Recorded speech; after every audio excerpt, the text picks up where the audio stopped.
Hi friends!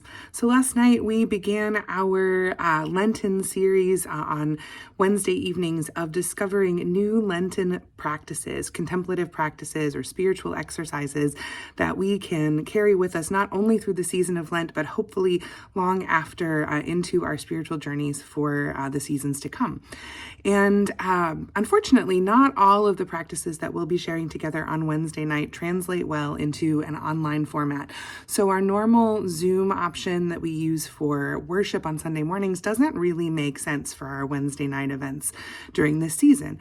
That being said, we have not forgotten about those of you who join us primarily online, or for those of you who Wednesday nights just don't work out and you aren't able to join us in person in the evening.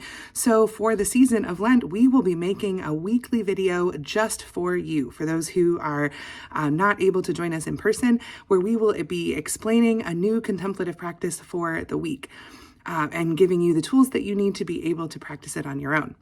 Sometimes, when it makes sense, the practice that we'll share with you on the video will be the same practice that we shared together on Wednesday night in person. And sometimes, when it doesn't make sense to do it online, what we share here on the video will be something special and new just for those of you who are joining virtually. So also, as we are sharing these videos this week, there will also be an accompanying packet of information and supplies that will be mailed to folks who already received the Christ in Our Home devotionals in the mail. And if that is not you, but you would still like one of these packets for the Lenten season, you can call or email the church office or just comment below wherever you're seeing this posted, and we will make sure that we get one of those things to you. So now down to the real stuff, our contemplative practices and the information we shared together last night. Just a brief introduction to the idea of contemplative practice, if that's something that's new to you as an idea. Contemplative practices are spiritual practices that are designed to help us still the busyness of our minds from our day-to-day lives and help us hear more clearly what the Spirit of God it might be whispering to us. It's about finding our way into a place inside ourselves where our brains can take a break and our hearts can take over as the main part of ourselves in the driver's seat. Some spiritual practices are about stillness and silence, but not all of them. Some involve physically moving our bodies like yoga or Tai Chi or walking a labyrinth. Others involve talking and sharing with other people, like in the practice of deep listening or storytelling. And even singing together can be a spiritual or contemplative practice when it's designed to guide us into a deeper, more open state of being. This week's practice, however, is about stillness and quiet. This week we were introduced and experimented with the practice of centering prayer. Centering prayer is similar to the meditation practice of other religious traditions, but in the Christian tradition, centering prayer is a practice of stilling our bodies and emptying our minds so that we are able to hear clearly from God. For some, when we're practicing centering prayer, it's helpful to have a word or a phrase that we repeat over and over to ourselves.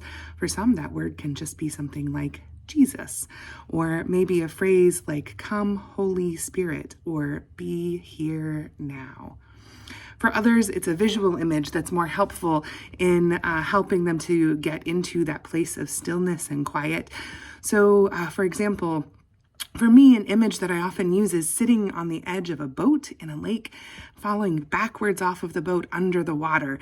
You know how when you're under the water, the rest of the world sounds kind of muffled? It's easier to disconnect from your thoughts when I can imagine all of the thoughts and all of the rest of the world being muffled like it is when your ears are underwater. But the idea generally during centering prayer is to take several moments where you're not getting distracted by your thoughts. And if your thoughts do come during the time that you're trying to be meditative or contemplative, then you just let them float away like clouds in the sky, trusting that if they are important, they will find their way back to you at another time.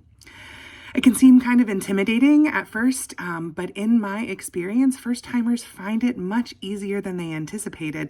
Still, it's important to remember that centering prayer is a practice, and it takes practice to become really comfortable. But because it is a practice, it's also important to remember that there's not really any way to get it wrong. We are showing up in centering prayer to have time with God, and the important part is just showing up. So here are some of the basics. If you are practicing centering prayer, the first thing that you're going to do is find a quiet spot and a position where you are comfortable. You're going to set a timer. Maybe start with 8 or 10 minutes just to start out, though those who are well practiced will practice about 20 minutes at a time, sometimes twice a day.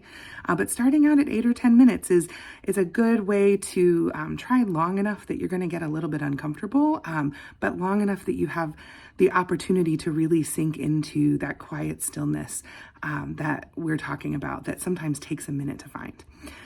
So once you found your comfortable position, you're going to close your eyes or blur your focus, and you're just going to begin repeating your word or phrase that you've chosen, or start imagining the chosen image, like sitting on the edge of the boat and falling into the water, or maybe lying in a field and letting your thoughts float over you like a cloud in the sky.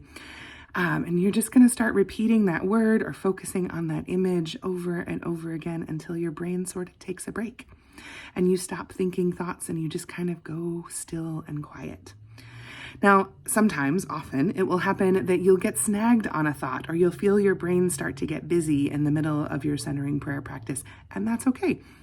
If that happens to you, you simply just let that thought go and slip back into your word or image, start repeating it again or focusing on your image again until you find your way back to your quiet place. Then at the end of the time, when your timer has gone off, you allow yourself a few moments to remain still and quiet. Just give yourself a gentle re-entry into the real world and give yourself a chance to reflect on your experience. How did you feel in the middle of centering prayer? What happened in your body? What, if anything, did God reveal to you? And then give thanks for this time that you have had to spend in the presence of the divine. So what do you think? Do you think that you can give centering prayer a try? If you do, I hope you do. Also, come back here and comment below and share the experience of your centering prayer practice, this new thing that we're trying, with others in the comments, and we can share with one another as we venture through this time together. Remember, too, that there are more practices to come. We'll hear about another one next week, so stay tuned. And until then, be well.